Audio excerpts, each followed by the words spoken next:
Let's jump into, I guess, today's conversation about, being the best version of yourself. I guess if you want to start with who you were,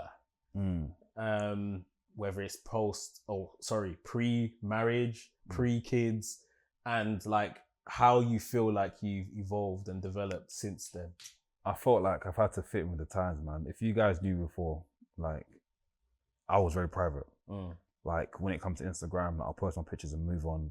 Or like, when it comes down to film, I used to hide my face. I didn't show my face too much. So with obviously with my career and stuff now, I'm having to like show a bit more of myself. Like stuff like, the podcast, like content I'm doing, like just because like, even if you clock the old podcast episodes, I was never like, I was very like to myself, but now like you're seeing the way I act, I'm very energetic, I'm very laughing, that sort of stuff. And I feel like a part of that, I can contribute to the kids. The kids have helped me come out my shell a bit more. As well as my wife as well. You know how my wife is, she's very like bubbly and that sort of stuff. But that's kind of lifted me up. Like my mum told me a story about how there was like two parents, right? And they went to like a fetish priest. This is obviously this African, what's it? What's the folklore? Folklore, yeah.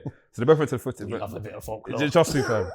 They went to a fetish priest, so I went to a priest and they asked the priest like, I want to have, both of them said they want to have children. And the priest said to them, are you prepared to are you prepared to go crazy? And one of them said no. And one of them said, yes, I am.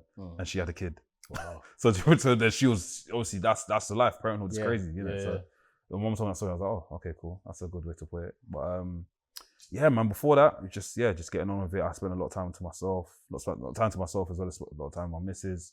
Now that I think of it, I can't really remember like how different I was.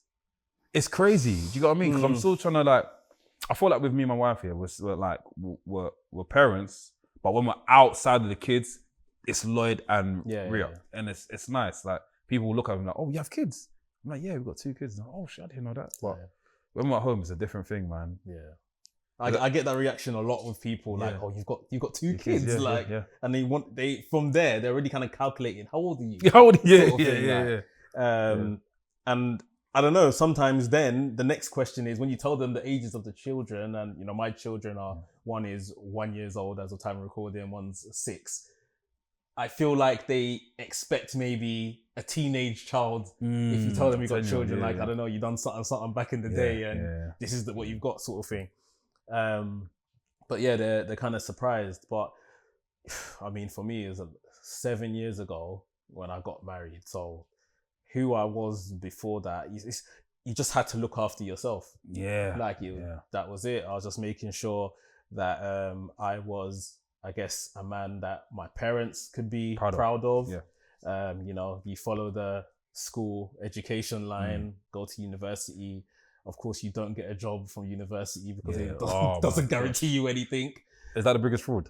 Uni is one of. But you make friends that open doors for you, though.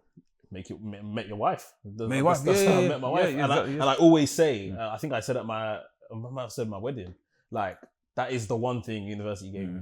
Yeah. My wife. Yeah. My degree self. I don't know where it is. I'm basically went to Love Island.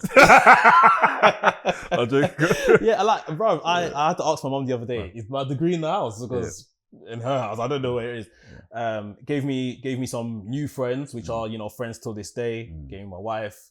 Don't know where my degree is. So that's what I got from uni. And it's one of the things, so I've done all of that. I've come out, I've got a job, and I've been stable.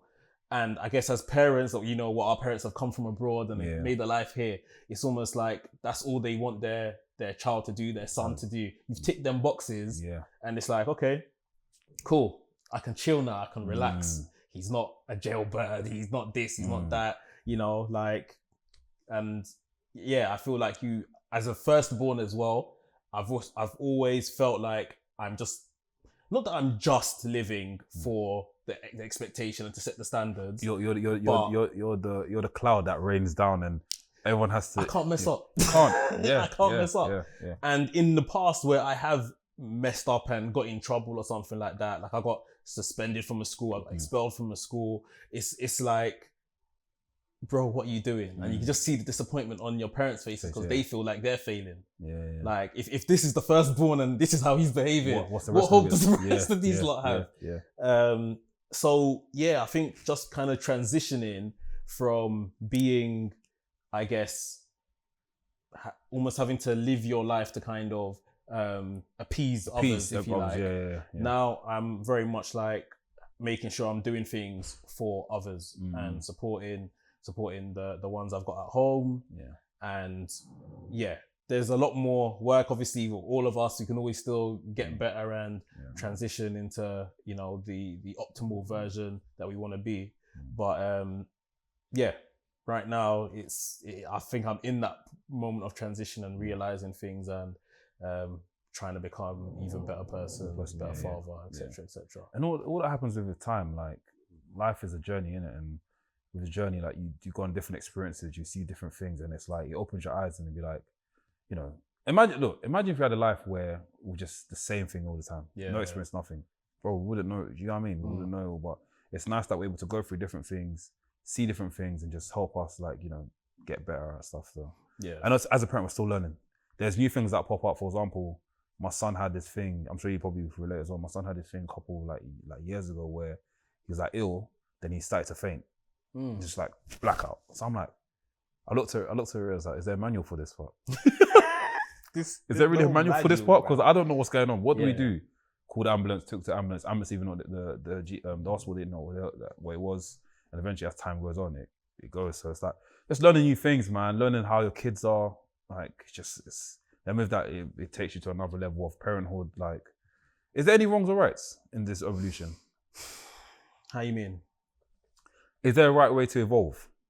If does that make sense? Is there like a right way to like lead this life? Obviously, the right way is obviously following God and living under God's thing. But I think that's the answer. I think the way of evolution is to get closer to God every day. And obviously through getting closer, it's like you'll be doing the right things. You should be doing the right things if you're reading the word and praying and this, that, and the other. Like, I think that's what it is, and it's to be consistent, I guess. Consistency is key. But you know, we still live in a worldly world. You know, we still prioritize things like getting money and this, that, and the other. So it's challenging, but I guess it's like God is the North Star. So it's like if you follow the North Star, then you should be good ultimately. But yeah, it's been a time in terms of cementing that version of yourself. There was even a period of time where I had my sister actually told me off about this like sometime last year, because I had supported like my siblings through their endeavors. Oh, you told me this. Like that. Told me, yeah. And I thought like, boy, maybe it's not my story to be someone, if that makes sense, or to be of some stature. Maybe my story is just to help people. You know, everyone needs a supporting act in their life, sort of thing. And I'm more than happy to be supporting act for my siblings. More than happy. I've got a brother, I've got two sisters. I'm more than happy for everything they've cracked on and got to, every kind of platform they've reached.